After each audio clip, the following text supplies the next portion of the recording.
ಭಾರತ ಮತ್ತು ಇಂಗ್ಲೆಂಡ್ ನಡುವಿನ ಸರಣಿ ಡ್ರಾನಲ್ಲಿ ಅಂತ್ಯಗೊಳ್ಳೋಕೆ ಟೀಮ್ ಇಂಡಿಯಾದ ಎಲ್ಲ ಆಟಗಾರರ ಕೊಡುಗೆ ಕೂಡ ದೊಡ್ಡದಿದೆ. ಆದರೆ ಲಕ್ನೋ ಸೂಪರ್ ಜೈಂಟ್ಸ್ ಮಾತ್ರ ಅದೊಬ್ಬ ಆಟಗಾರನನ್ನ ಮರೆತುಬಿಟ್ಟಿದೆ. ಅದು ಕೂಡ ತನ್ನದೇ ತಂಡದ ಮಾಜಿ ಕ್ಯಾಪ್ಟನ್ನ. ಬಹುಶಃ ಈಗ ನಾನು ಯಾರ ಬಗ್ಗೆ ಹೇಳ್ತಾ ಇದ್ದೀನಿ ಅನ್ನೋದನ್ನ ನೀವೆಲ್ಲ ಗೆಸ್ ಮಾಡೇ ಇರ್ತೀರಿ. ಎಸ್, KL ರಾಹುಲ್ ವಿಚಾರವನ್ನೇ. ರಾಹುಲ್ ವಿಚಾರವಾಗಿ ದ್ವೇಷವನ್ನ ಸಾಧಿಸ್ತಿರುವಂಥ ಲಕ್ನೋ ಸೂಪರ್ ಜೈಂಟ್ಸ್ ಬಗೆಗಿನ ಇನ್ಸೈಡ್ ಮಾಹಿತಿಯನ್ನು ಕೊಡ್ತೇನೆ. ನಾನು ಶಾಂತ. ನೀವು ಸುದ್ದಿಯಾನದ ಸಬ್ಸ್ಕ್ರೈಬರ್ ಆಗೋದಕ್ಕೆ ಮರಿಬೇಡಿ. 2025ರ ಆಂಡರ್ಸನ್ ತೆಂಡೂಲ್ಕರ್ ಟ್ರೋಫಿಯಲ್ಲಿ ಟೀಮ್ ಇಂಡಿಯಾ ಪರ್ಫಾರ್ಮೆನ್ಸ್ನ ನೋಡಿದ್ರೆ ನಾವೇ ವಿನ್ ಆಗಬೇಕಿತ್ತು ಸರಣಿಯನ್ನ. ಹೆಚ್ಚಿನ ಸೆಷನ್ಗಳಲ್ಲಿ ಭಾರತವೇ ಡಾಮಿನೇಟ್ ಮಾಡಿತ್ತು. ಬ್ಯಾಟಿಂಗ್ ಮತ್ತು ಬೌಲಿಂಗ್ನಲ್ಲೂ ಕೂಡ ಭಾರತದ ಆಟಗಾರರೇ ಶೈನ್ ಆಗಿದ್ದಾರೆ. ಅದರಲ್ಲೂ ಕ್ಲೈಮ್ಯಾಕ್ಸ್ ಮ್ಯಾಚ್ನಲ್ಲಿ ಟೀಮ್ ಇಂಡಿಯಾ ರಣರೋಚಕ ರೀತಿಯಲ್ಲಿ ಗೆಲುವನ್ನ ಸಾಧಿಸಿತ್ತು. 5 ಪಂದ್ಯಗಳ ಟೆಸ್ಟ್ ಸರಣಿಯನ್ನ ಡ್ರಾಗೊಳಿಸುವಲ್ಲಿ ಯಶಸ್ವಿಯಾಗಿತ್ತು. ಸರಣಿಯುದ್ದಕ್ಕೂ ಕೂಡ ಭಾರತ ಪರ ಅದ್ಭುತ ಪ್ರದರ್ಶನ ನೀಡಿದ ಆಟಗಾರರಲ್ಲಿ KL ರಾಹುಲ್ ಕೂಡ ಮುಂದಿದ್ದಾರೆ. ರಾಹುಲ್ ಅವರ ಕನ್ಸಿಸ್ಟೆನ್ಸಿ ಪರ್ಫಾರ್ಮೆನ್ಸ್ಗೆ ವಿದೇಶಿ ದಿಗ್ಗಜರು ಕೂಡ ಸೆಲ್ಯೂಟ್ ಅಂದಿದ್ದಾರೆ. ಆದರೆ ಲಕ್ನೋ ಸೂಪರ್ ಜೈಂಟ್ಸ್ ಫ್ರಾಂಚೈಸಿ ಒಂದನ್ನ ಬಿಟ್ಟು IPLನಲ್ಲಾದಂಥ ಕಿರಿಕ್ನೆ ಮುಂದಿಟ್ಕೊಂಡು ರಾಹುಲ್ ವಿಚಾರವಾಗಿ ಹಾಗೆ ಸಾಧಿಸ್ತಾನೆ ಇದ್ದಾರೆ. ಆಟಗಾರರ ಫೋಟೋ ರಾಹುಲ್ ರನ್ನೇ ಮರೆತ LSG.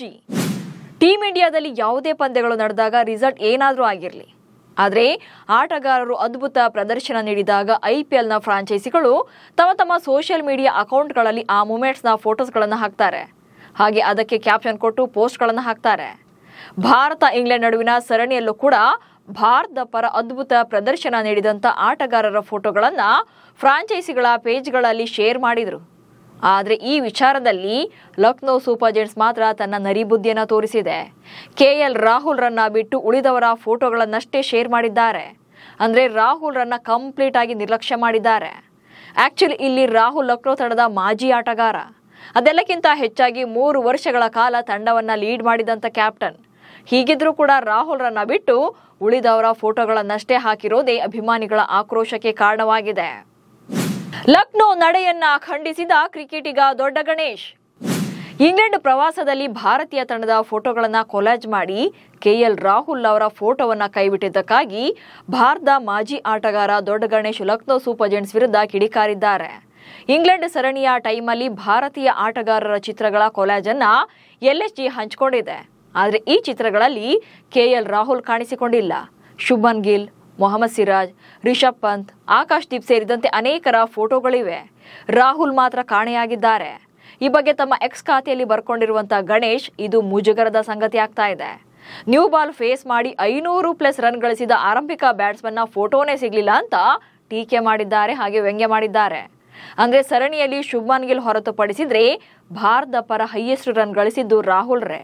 ಹಾಗೆ ಮೊದಲ 4 ಪಂದ್ಯಗಳಲ್ಲಿ ಕನಿಷ್ಠ 1 ಇನ್ನಿಂಗ್ಸ್ನಲ್ಲಾದ್ರೂ ಕೂಡ 50ಕ್ಕಿಂತ ಹೆಚ್ಚು ರನ್ ಗಳಿಸಿದ ಅಂತ ಏಕೈಕ ಆಟಗಾರ ಕೂಡ. 2 ಶತಕಗಳು ಕೂಡ ಇವೆ ಇದರಲ್ಲಿ. ಹೀಗಿದ್ರೂ ಕೂಡ ರಾಹುಲ್ ರನ್ನ ಹೈಲೈಟ್ ಮಾಡದಂತ ಲಕ್ನೋ ನಡೆಗೆ ಗಣೇಶ್ ಆಕ್ರೋಶವನ್ನು ಹೊರಹಾಕಿದ್ದಾರೆ. ಅಷ್ಟಕ್ಕೂ ಇಲ್ಲಿ ಲಕ್ನೋ ತಂಡ ರಾಹುಲ್ ಮೇಲೆ ಹಾಗೆ ಸಾಧಿಸೋಕೆ ಕಾರಣವೇ 2024ರಲ್ಲಿ ನಡೆದ ಅದೊಂದು ಘಟನೆ. 2022ರಿಂದ 2024ರವರೆಗೆ ಅಂದ್ರೆ 3 ವರ್ಷಗಳ ಕಾಲ KL ರಾಹುಲ್ ಲಕ್ನೋ ತಂಡದ ಕ್ಯಾಪ್ಟನ್ ಆಗಿ ತಂಡವನ್ನ ಲೀಡ್ ಮಾಡಿದ್ರು. ಆದರೆ 2024ರಲ್ಲಿ ಹೈದರಾಬಾದ್ ವಿರುದ್ಧದ ಪಂದ್ಯದಲ್ಲಿ LSG ತಂಡ ಹೀನಾಯವಾಗಿ ಸೋಲನ್ನ ಕಂಡಿತು. ಈ ಪಂದ್ಯದ ಬಳಿಕ ಫ್ರಾಂಚೈಸಿಯ ಮಾಲೀಕರಾಗಿದ್ದಂಥ ಸಂಜೀವ್ ಗೋಯಾಂಕ ಅಂದಿನ ಕ್ಯಾಪ್ಟನ್ ಆಗಿದ್ದಂಥ KL ರಾಹುಲ್ ಅವರನ್ನ ಮೈದಾನದಲ್ಲೇ ತರಾಟೆಗೆ ತೆಗೆದುಕೊಂಡಿದ್ರು. ಬಹಿರಂಗವಾಗಿಯೇ ಕೈ ತೋರಿಸಿ ಆಕ್ರೋಶ ಹೊರಹಾಕಿದ್ರು. ಆವತ್ತು KLR ಅಸಹಾಯಕರಾಗಿ ನಿಂತಿದ್ರು. ಗೋಯಾಂಕರ ಈ ವರ್ತನೆಗೆ ಸಾಕಷ್ಟು ಆಕ್ರೋಶಗಳು ಕೂಡ ವ್ಯಕ್ತವಾಗಿದ್ವು. ಇದಾದ ಬಳಿಕ 2025ರ IPLಗೂ ಮುನ್ನ ಮೆಗಾ ಹರಾಜಿನಲ್ಲಿ ರಾಹುಲ್ ರನ್ನ ಡೆಲ್ಲಿ ಕ್ಯಾಪಿಟಲ್ಸ್ ತಂಡ ಖರೀದಿ ಮಾಡಿತ್ತು. ಆ ಬಳಿಕ ಡೆಲ್ಲಿ ಪರ ಕಣಕ್ಕಿಳಿದಂತ ರಾಹುಲ್ ಗೋಯಾಂಕ ವಿರುದ್ಧ ಮೈದಾನದಲ್ಲೇ ತಮ್ಮ ಸೇಡನ್ನ ತೀರಿಸಿಕೊಂಡಿದ್ರು. ಅಂದ್ರೆ 2025ರ ಪಂದ್ಯದಲ್ಲಿ ಉಭಯ ತಂಡಗಳ ಆಟಗಾರರು ಅಂದ್ರೆ ಡೆಲ್ಲಿ ಕ್ಯಾಪಿಟಲ್ಸ್ ಹಾಗೆ ಲಕ್ನೋ ಸೂಪರ್ ಜೈಂಟ್ಸ್ ತಂಡದ ಆಟಗಾರರು ಪಂದ್ಯ ಮುಗಿದ ಬಳಿಕ ಅಂದ್ರೆ ಈ ಪಂದ್ಯದಲ್ಲಿ ಲಕ್ನೋ ತಂಡ ಸೋತಿರುತ್ತೆ. ಡೆಲ್ಲಿ ಪರ ಅದ್ಭುತ ಪ್ರದರ್ಶನ ನೀಡಿದಂತ KL ರಾಹುಲ್ ಅರ್ಧ ಶತಕ ಗಳಿಸಿ ತಂಡವನ್ನ ಗೆಲ್ಲಿಸಿಕೊಂಡಿರ್ತಾರೆ. ಇನ್ನು ಪಂದ್ಯ ಮುಗಿದ ಬಳಿಕ ಉಭಯ ತಂಡಗಳ ಆಟಗಾರರು ಹ್ಯಾಂಡ್ ಶೇಕ್ ಮಾಡುವಾಗ ಗೋಯಾಂಕ ಕೂಡ ಮೈದಾನಕ್ಕಿಳಿದಿದ್ರು.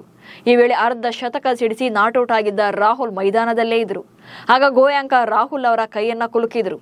ಈ ವೇಳೆ ರಾಹುಲ್ ಜೊತೆ ಮಾತಿಗೆ ಮುಂದಾಗಿದ್ರು. ಆದರೆ ಇದನ್ನ ಕೇರ್ ಮಾಡದಂತ ರಾಹುಲ್ ಅಲ್ಲಿಂದ ಮುಂದೆ ನಡ್ಕೊಂಡು ಹೊರಟೇ ಬಿಟ್ಟಿದ್ರು. ರಾಹುಲ್ ಇಗ್ನೋರ್ ಮಾಡಿದ್ದನ್ನ ಗಮನಿಸಿದಂತ ಗೋಯಾಂಕ ಹ್ಯಾಪ್ ಮೋರೆ ಹಾಕೊಂಡು ನಿಂತಿದ್ರು. ಈ ಫೋಟೋ ಸಿಕ್ಕಾಪಟ್ಟೆ ವೈರಲ್ ಆಗಿತ್ತು. ಅಂದ್ರೆ 2024ರಲ್ಲಿ ಗೋಯಾಂಕ ಮಾಡಿದಂತ ಆ ಬೈಗುಳದ ವಿಡಿಯೋ ಹಾಗೆ ಫೋಟೋಗಳನ್ನ ಮುಂದಿಟ್ಟು, ಇನ್ನು 2025ರ IPLನಲ್ಲಿ ರಾಹುಲ್ ತೀಡಿಸಿಕೊಂಡಂತ ಸೇಡನ್ನ ಮುಂದಿಟ್ಟು, ಅಂದ್ರೆ 2 ಫೋಟೋಗಳನ್ನ ಕಾಲೇಜ್ ಮಾಡಿ ಕರ್ಮ ರಿಟರ್ನ್ಸ್ ಅಂತೆಲ್ಲ ಪೋಸ್ಟ್ಗಳನ್ನ ಹಾಕಿದ್ರು. ಈ ಪಂದ್ಯದ ಬಳಿಕ ರಾಹುಲ್ ಎಕ್ಸ್ ಖಾತೆಯಲ್ಲಿ ತಮ್ಮ ಫೋಟೋಗಳನ್ನ ಹಾಕಿ always good to be back in Lucknow ಅಂತ ಬರ್ಕೊಂಡಿದ್ರು. ಮತ್ತೊಂದು ಕಡೆ ಲಕ್ನೋ ಸೂಪರ್ ಜೈಂಟ್ಸ್ ತಂಡ ಹರಾಜಿನಲ್ಲಿ ಬರೋಬ್ಬರಿ 27 ಕೋಟಿ ರೂಪಾಯಿಯನ್ನ ನೀಡಿ ರಿಷಬ್ ಪಂತ್ ಅವರನ್ನ 2025ರ IPLಗೂ ಮುನ್ನ ಖರೀದಿ ಮಾಡಿತ್ತು. ಹಾಗೆ ಕ್ಯಾಪ್ಟನ್ ಪಟ್ಟವನ್ನು ಕಟ್ಟಿತ್ತು. ಆದ್ರೆ ಲಕ್ನೋ ತಂಡದ ಪರ IPLನಲ್ಲಿ ಕೊನೆ ಪಂದ್ಯದಲ್ಲಿ RCB ವಿರುದ್ಧ ಪಂತ್ ಶತಕ ಗಳಿಸಿದ್ದು ಬಿಟ್ರೆ ಉಳಿದೆಲ್ಲಾ ಪಂದ್ಯಗಳಲ್ಲಿ ಅಟ್ಟ ಫ್ಲಾಪ್ ಆಗಿದ್ರು. ಆದ್ರೆ ಈಗ ಅಂದ್ರೆ ಇತ್ತೀಚೆಗೆ ಮುಗಿದಂತ ಇಂಗ್ಲೆಂಡ್ ಪ್ರವಾಸದಲ್ಲಿ ಕಂಬ್ಯಾಕ್ ಮಾಡಿದಂತ ಪಂತ್ ಅತ್ಯುತ್ತಮ ಪ್ರದರ್ಶನ ನೀಡಿದ್ರು. 4 ಪಂದ್ಯಗಳಲ್ಲಿ ಕಣಕ್ಕಿಳಿದು 479 ರನ್ಗಳನ್ನ ಕಲೆ ಹಾಕಿದ್ರು. ಕಾಲು ಬೆರಳಿನ ಮೂಳೆ ಮುರಿತದಿಂದಾಗಿ ಕೊನೆ ಪಂದ್ಯದಲ್ಲಿ ಕಣಕ್ಕಿಳಿಯೋಕೆ ಸಾಧ್ಯವಾಗಿರಲಿಲ್ಲ. ಆಕ್ಚುಲಿ ಇಲ್ಲಿ ನಿಜ ಹೇಳಬೇಕು ಅಂದ್ರೆ IPL ಅಂದ್ರೇನೆ ಬೇರೆ, ಟೀಮ್ ಇಂಡಿಯಾ ಮ್ಯಾಚ್ಗಳೇ ಬೇರೆ. ಒಂದಕ್ಕೆ ಒಂದನ್ನ ಕಂಪೇರ್ ಮಾಡೋಕೆ ಸಾಧ್ಯನೇ ಇಲ್ಲ. ಭಾರತಕ್ಕಾಗಿ ಆಡುವಾಗ ಯಾರೇ ಚೆನ್ನಾಗಿ ಆಡಿದ್ರು ಫೈನಲ್ ಆಗಿ ಗೆಲ್ಲೋದು ಭಾರತವೇ. ಹೀಗಾಗಿ ಯಾವ ಫ್ರಾಂಚೈಸಿಯ ಆಟಗಾರ ಅನ್ನೋದನ್ನ ನೋಡದೆ ಎಲ್ಲರೂ ಕೂಡ ಗೌರವ ಕೊಡಬೇಕು. ಅದನ್ನ ಬಿಟ್ಟು ಲಕ್ನೋ ಮಾತ್ರ ಹಳೆ ದ್ವೇಷವನ್ನ ಸಾಧಿಸ್ತಿದೆ. ಇದೇ ನಡೆ ಈಗ ಅಭಿಮಾನಿಗಳ ಸಿಟ್ಟಿಗೂ ಕೂಡ ಕಾರಣ ಆಗಿದೆ. ನಿಮಗೂ ಕೂಡ ಲಕ್ನೋ ತಂಡ ಮಾಡಿದ್ದು ತಪ್ಪು ಅನಿಸಿದ್ರೆ ಕಮೆಂಟ್ಸ್ ಮೂಲಕ ತಿಳಿಸಿ. ಹಾಗೆ ಸುದ್ದಿಯನ್ನು ಫಾಲೋ ಮಾಡಿ. ನಮಸ್ಕಾರ.